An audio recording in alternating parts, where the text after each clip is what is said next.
Tonight, I want to show you what to imagine when you want one particular thing. A woman's old car failed her in the rain. She had no money for a down payment and no reasonable way to purchase another one. Days later, she was asked to drive a coworker's new Pontiac Tempest. The drive lasted only a short while. She returned the car, but she did not return the experience.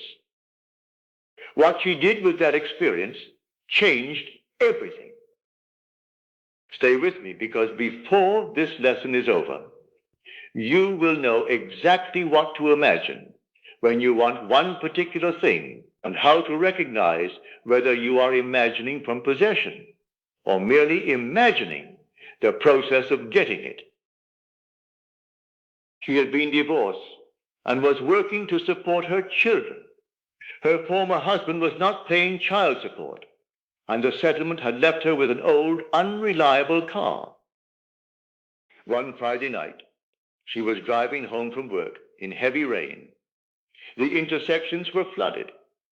Near home, a passing truck sent water across her car, and the engine died.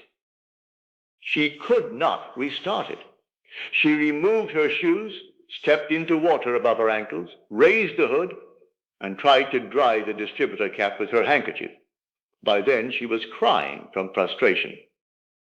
Eventually, the engine started, and she made it home. By the time she reached home, she knew she needed dependable transportation to keep working. But she had no money for a down payment, and her income would not support the monthly payments on a newer car. The following Monday, a coworker invited her to lunch. Her coworker had just bought a new Pontiac Tempest and asked her to drive it back to the office. She hesitated at first, but finally took the driver's seat. As she drove, she caught the feeling that the car was her own. For a few minutes, she experienced the pleasure of ownership. Then she returned the Pontiac. The drive was over, but its usefulness was not. Sometimes life gives you a brief sample of the experience you need. The question is, what you do after that moment has passed. That afternoon, she returned to her old car, but she no longer had to guess what the Pontiac felt like from behind the wheel. What she did with that experience during the next 4 days is the part that matters. For those 4 days, she continued to drive the old car that had failed her. But inwardly, she returned to the Pontiac.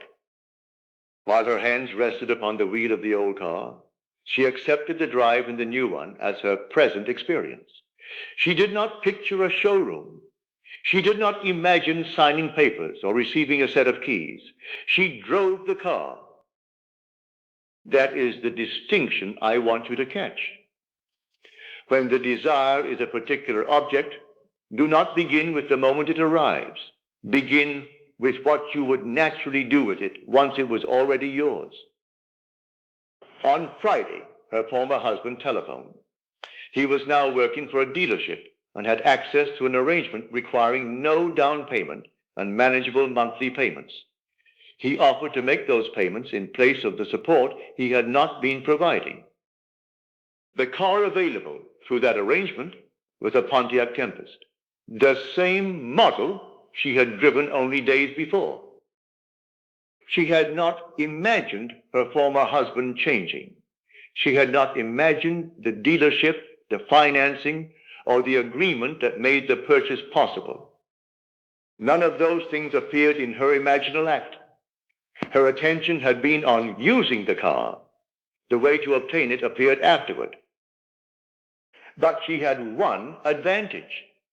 She had actually driven that Pontiac. Perhaps you have never touched the exact thing you want. That does not prevent you from applying the same principle. Now, let us turn her experience into something you can use. Take the particular object you desire and ask one question. If this had been mine for some time, what would I naturally be doing with it?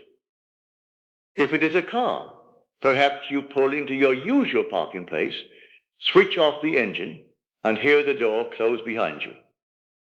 If it is a wristwatch, you fasten it before leaving the house and glance at its familiar dial while waiting for someone.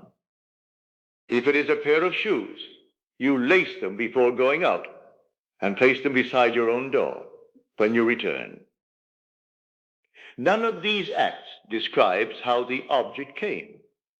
Each one belongs to the life that follows ownership. That is the difference. Do not choose the day it first arrived. That moment still points backward to getting it. Move a little further on until the object is no longer an event. It has become part of your routine.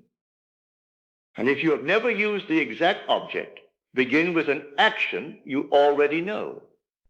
You may never have driven that particular car, worn that particular watch, or owned that particular pair of shoes, but you already know what it is to steer, fasten a watch, or lace your shoes.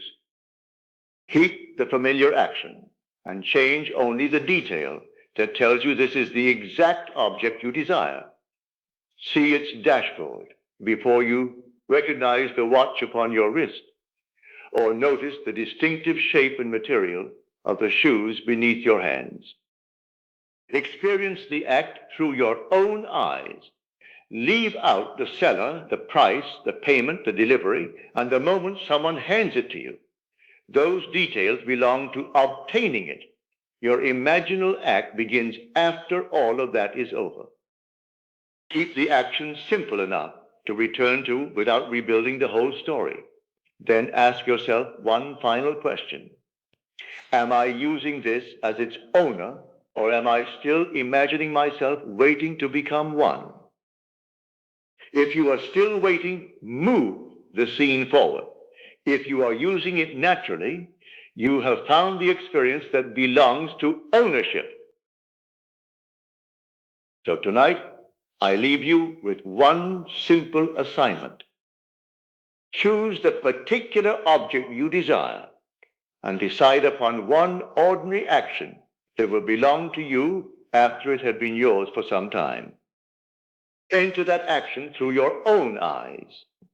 Let one clear detail identify the object, then use it naturally, without bringing in the seller, payment, or way it must come. If, during the day, you begin to think of it as unavailable or still outside your life, return briefly to that action. Do not repeat it mechanically. Simply restore the experience of ownership. Remember this distinction. For a place, occupy it. For an object, use it. Use it as your own and leave the means alone. Now, let us go into the silence